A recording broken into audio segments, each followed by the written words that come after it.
क्या कुछ और इन डायरी और दस्तावेजों के हवाले से जानकारी मिली है, इसके बारे में भी बताइए।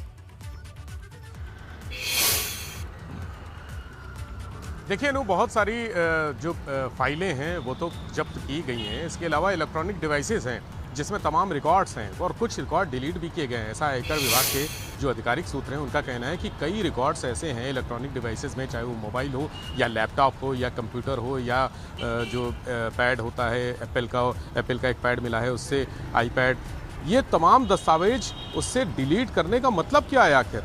आखिर आपको डिलीट क्यों करने पड़े? सारी फाइलें, सारे रिकॉर्ड्स और वो सब जितने ट्रांजैक्शन से रिलेटेड हैं, शेल कंपनी से रिलेटेड है, वो डिलीट किए गए। इसको रिकवर करने के लिए हालांकि वो तो रिकवर हो ही जाएंगे, फॉरेंसिक टीम के पास लैपटॉप भेजे गए, इलेक्ट्रॉनिक डिवाइसेस भेजी गई, वो तो रिकवर हो जाएंगे। इसके अलावा जो बहुत महत्वपूर्ण जानकारी ये है कि जो शेल कंपनीज हैं उनका दुबई तक पूरा जो ट्रांजैक्शन है वो हवाला के जरिए पाया गया है। यानी अब आयकर के जो टैक्स इवेजन है वो नहीं, अब तो हवाला की छानबीन होगी। और जिस तरह से जो दुबई की संस्थाएं हैं, खाड़ी देशों की संस्थाएं हैं, वहाँ पर 80 लाख रुपए जो राजीव राय का ट्रस्ट कहा जा रहा है, उसके ट्रस्ट के माध्यम से 80 लाख रुपए भेजे गए थे। ये पिछले 3 सालों के दौरान ही भेजे गए थे। उस टैक्स को, उस रकम को 80 लाख रुपए भेजने में जो फॉरेन करेंसी एक्ट है उसका उल्लंघन हुआ था। यानी फेमा का भी आयकर विभाग ने केस लगाया है।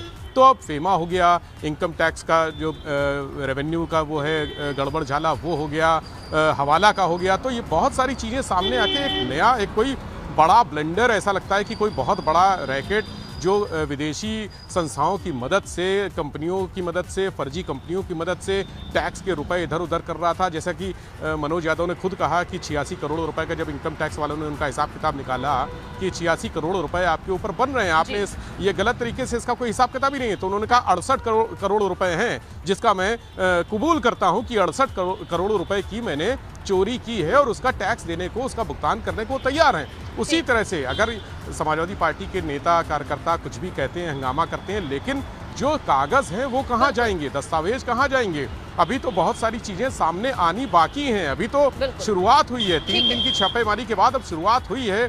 पहले ये हुआ कि 1.25 करोड़ रुपए बरामद हुए हैं। जब दूसरा दिन था तब हुआ कि 1 लाख रुपए बरामद हुए हैं जो अखिलेश के करीबी नीटू उनके घर से। लेकिन 400 ग्राम सोना, 1 लाख रुपए की बात आई थी। लेकिन अब जब चीजें छन के आ रही हैं, फिल्टर होके आ रही हैं, तब सामने आ रहा है कि क्या क्या रिकवरी है। क्योंकि जो कागज में था वो लोगों के लिए नहीं था, वो इनकम टैक्स के अधिकारी उसमें से निकालना जानते हैं, छानना जानते हैं कि कैसे इसमें से गड़बड़ झाले निकलेंगे। आप भले कह दें कि हमारा अपने दर्शकों को जानकारियां दे रहे हैं। विवेक, ये भी बताइए कि अभी समाजवादी पार्टी के प्रवक्ता हमारे साथ जुड़े हुए थे, उन्होंने कहा कि आखिर अगर भ्रष्टाचार था तो इस तरह की छापेमारी या कार्रवाई पिछले 4.5 सालों में क्यों नहीं हुई? तो इसके पीछे क्या किसी तरह की राजनीति की बू आ रही है?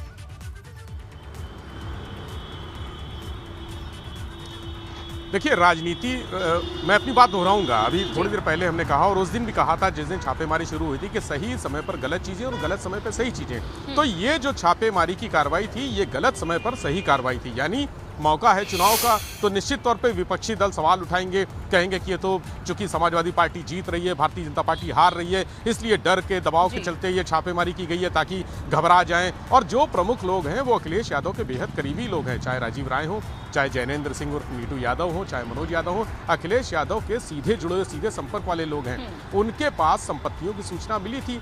अब भारतीय जनता पार्टी कहती है कि छापा हमारे पास सूचना थी और इनकम टैक्स की केंद्रीय एजेंसी है, तो उनको अगर जानकारी मिली है तो वो छापेमारी कर रही, तो उससे हमारा क्या लेना देना है? वो छापेमारी उनकी अपनी प्रक्रिया है, उनके पास जानकारी थी। और देखिए जिस तरह से जानकारी आई, छापेमारी के बाद बड़ी लेन देन गड़बड़ियाँ पाई गई, बड़े लेन देन पाए गए। और जो फर्जी कंपनियाँ थीं, यानी अगर आपके घर से कैश मिलता है, ज्वेलरी मिलती है, बैंक लॉकर मिलते हैं, बैंक लॉकर में सोना मिलता है या बैंक खाते में रुपए मिलते हैं, वो तो एक बार देखा जा सकता है। लेकिन जैसा कि अनुराग जी ने कहा कि अगर ये कार्रवाई पिछले 3-4 साल पहले हो जाती तो शेल कंपनियां इतनी जल्दी सामने नहीं आती हैं। चूंकि इसमें शेल कंपनियां यानी मुखौटा कंपनियां सामने आ गई हैं, इसलिए कार्रवाई हुई। देखिए इनकम टैक्स रिटर्न तो हम भी दाखिल करते हैं, आप भी करती हैं और सब लोग करते हैं, लेकिन वो सब लिखा पढ़ी में होता है। हमारे पास जितना जेवर है, सोना है, वो सब इनकम टैक्स वालों को लिख कर देते हैं कि इतना है हमारे पास।